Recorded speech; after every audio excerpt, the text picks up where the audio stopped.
పడలేదు, తైలంతో మెత్తబడలేదు.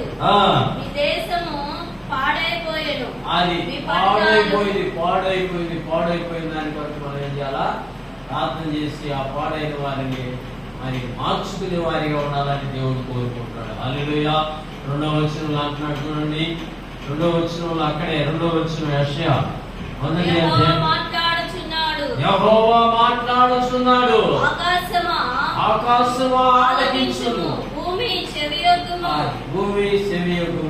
నేను పిల్లలను పెంచి గొప్పవానిగా చేసి తిని,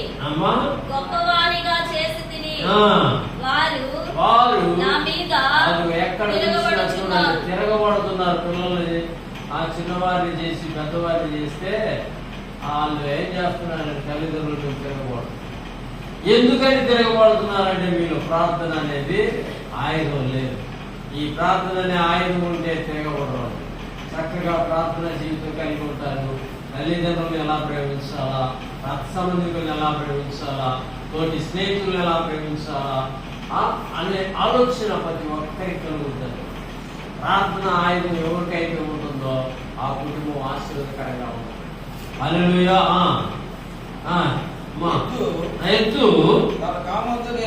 ఎద్దు తన కామవంతుని ఎరుగును. అది గాడిద తన సొంత వాని దొడ్డిని తెలుసుకును.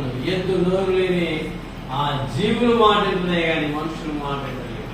ఈ రోజున మనుషులు మాట్లాడలేదంటే కారణం నీ ఇంట్లో ప్రార్థన లేదు.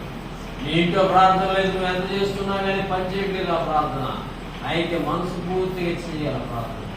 ఆయన ఆవరణలోకి వచ్చి ప్రార్థన చేయాలా, ఆయన మందిరంలోకి వచ్చి ప్రార్థన చేయాలా. అప్పుడు నువ్వు జీవించబడతావు, నీ కుటుంబం రక్షణ